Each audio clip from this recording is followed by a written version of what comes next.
Hello everybody, welcome back to Small Poker's YouTube channel. Today we're going to do the very first video in a series of videos on mixing nutrients. A lot of people have asked us what nutrients we use and how we mix them. And we grow in Coco with Coco perlite at a 70-30 mixture, 30% being perlite. We do a high frequency fertigation and we use General Hydroponic Nutrients. So we have some seeds that we recently dropped in water. They're cracking open. They're about ready to start photosynthesizing, and nutrients are there to help facilitate healthy photosynthesis. So we want to go ahead and get our seedling nutrients mixed up to where they'll be at a good solubility and really power these plants through the seedling stage. So if you'll follow me over here, we're following the guide from Coco for Cannabis nutrient schedule for General Hydroponics Flora series. I just wanted to note I don't use everything that's on this list, and we will deviate a little bit, but I would encourage everybody to go and check out our journals at Coco for Cannabis and some of our other documented grows on Instagram and here on YouTube to see how this all is going to play out, and hopefully you'll follow along this series of videos and see how these plants come along for us. So without any further ado, we'll get started. I wanted to tell you I have a small bucket here. It might look a little dirty, but it's probably 12 years old, and I promise you it's clean. And we have tap water in here. This is our Apera EC pH pen in 1, and we're going to go ahead and get you a reading on the tap water straight from the sink. Comes out at about a 7, usually between a 7 and a 7.5 is pretty regular. And then I'll switch it over to the EC, and you'll see that it's usually about a 1 or a 0.1, I'm sorry. So our tap water here in the Pittsburgh area is really good and very good for this application.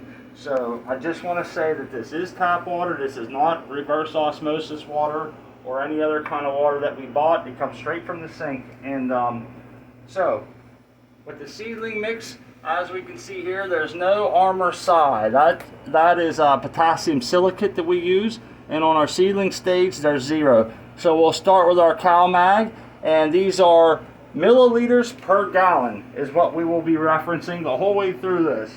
And so now that you have that, so our CalMag says 4 to 5 milliliters per gallon. I wanted to mention that when this mix is done, you will see that the EC will probably be higher than what we want, and we'll have to cut it back with some tap water. And that's pretty much consistent all the way through here. So I always tell people, for your first week of seedling nukes, you only really want to mix 1 gallon because you're going to have leftover. When you're watering your seedlings that first week, don't be afraid to put a little bit of extra water on, get that extra runoff in Coco. And you'll really charge that cocoa in that cup with the proper salinity for optimal growth, and it really saturates it good, and you're going to have the leftover nutrients. A lot of times they'll go bad before you can use them all if you just go 10% runoff on a little solo cup. So we're going to start out with our Cali Magic here. This is a 10 milliliter dropper that I have in my hand. It's getting a little bit old, so it slows down, but we're going to get us the full 5 milliliters of CalMag here. CalMag is a large portion of your EC comes from the CalMag in the water. A large allotment of our EC allowance is chewed up by the CalMag, and that is because the cation exchange between calcium and the cocoa. And we can get into more of that later. Alright, I like to rinse my, you'll see I have a cup of regular tap water here. I like to rinse my tube out a little bit in between, and I like to stir between each nutrient. So the next one's going to be our micro at 1.25, and I use what I call the pert near system. We have targets, and we try to get pert near as close as we can. And like I say, I always tell people they're targets. They're not set in stone. We do the best we can to reach them and get what we call a good nutrient element ratio. It's important to mix your nutrients in the order that we are mixing them and in the amounts that we are mixing them, just based on what's called a nutrient element ratio. And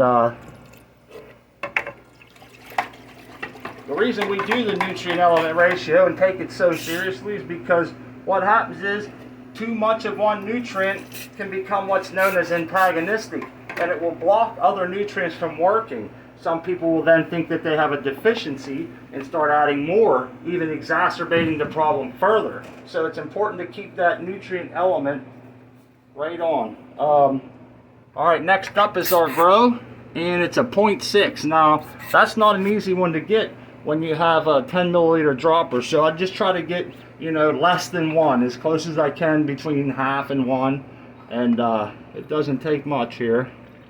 You'll see right there is about 1. I'm going to try to go a little under it. We're going to call that close or pert near, as I'd mentioned earlier. And I really appreciate you stopping by. A lot of people ask for this video, and something that I've been wanting to do for a while. Mixing nutrients is, you know, a big deal. It's a lot of people can get it wrong, and it can really be detrimental. So next up is our Flora Bloom, and even though we're in seedling stage, they still need those nutrients. So we're going to get the same amount, 0.6. So coming down to, let me see if I can spin this around. There's the 1 mark. We're going to try to get just below the 1 a little bit, and boom. It's surprising how little amount of nutrients plants actually need to live. I think in a lot of times people have the feeling in their mind that this is a food that they eat much like a human would eat food, and it's just not how it works. As I mentioned earlier in the video, nutrients are there to support healthy photosynthesis, and you've got to have a good salinity to really get that osmotic effect. All right, so what do we have up next here is going to be No Cool Bloom, which we don't use, and Diamond Nectar is next. This is your fulvic and humic acids. This is 2.5 milliliters per gallon. One nice thing that the Diamond Nectar does for us, if you're using tap water and they use chloramines, this will help neutralize those, and it's really good for plant uptake and other things. So we like to keep our Diamond Nectar around. So that's going to go take us down to about right there, 2.5. All right, now a little bit, something else that I do is a little unconventional, is that instead of, you'll see up here, this is a little bit cut off, and I apologize, but this is SM90 right here, and that is a product that's no longer made. We have a little bit down here somewhere, but I'm trying to save it because it's good for foliar application. So we had switched to Yucca. SM90 was simply a surfactant, or something to make your water wetter. It breaks the water tension, really helps it to really soak into all your volume of your media. So I actually use Dawn dish soap, and it contains biodegradable surfactants and contains no phosphates. I don't keep my nutrients around for a long time, and this shit's perfectly safe for baby ducks. I'm down with it too. So I just like to put just the smallest of drops. We don't want it to look like a kitchen sink full of dishes, but I tell you what, one little drop's all it takes. And I'll also say this, it kind of goes away, like the drops will kind of fade, or the bubbles kind of fade away. But all right, now that we're all mixed up, we can come back in, and we are going to test and see that our EC is now a 0.57. So if you'll follow me back to the chart here, the important thing is that you want to hit a EC target of about 400 or 200s on the ppm scale. All right, now this 400 is strictly the nutrient salinity. This does not account for your salinity, the starting salinity of your tap water, which, as you noticed, ours was very low, almost a 1. So honestly, I never take into account the tap water difference. I run my numbers as you see them here, or less. So I do like to start out at 400. I don't subtract from my tap water, but if you're starting out with something a little bit higher, you might want to do that. And it's also important to note that you don't want to use tap water that has more than maybe 300-400 EC to start out, because it's just too hard to get everything right. That's a lot of salinity to have to add to your nutrient salinity. All right, so now that we got this down to a good EC, I'll actually cut this down with a little bit of water, get it right to 400 before I put them on, and after I cut it down, that's when I'll come back and pH it. And we just use your general pH down. All it is phosphoric acid. And we'll get this down to a 6.2, which makes the calcium very soluble for plants. And young plants, especially in cocoa, have a really hard time with calcium. And so we like to make sure that we put the maximum amount in, especially early on. Whenever it gives you a range of 4 to 5, I like to stay on the high end. And we want to make sure that those little babies get plenty of CalMag and keep them going.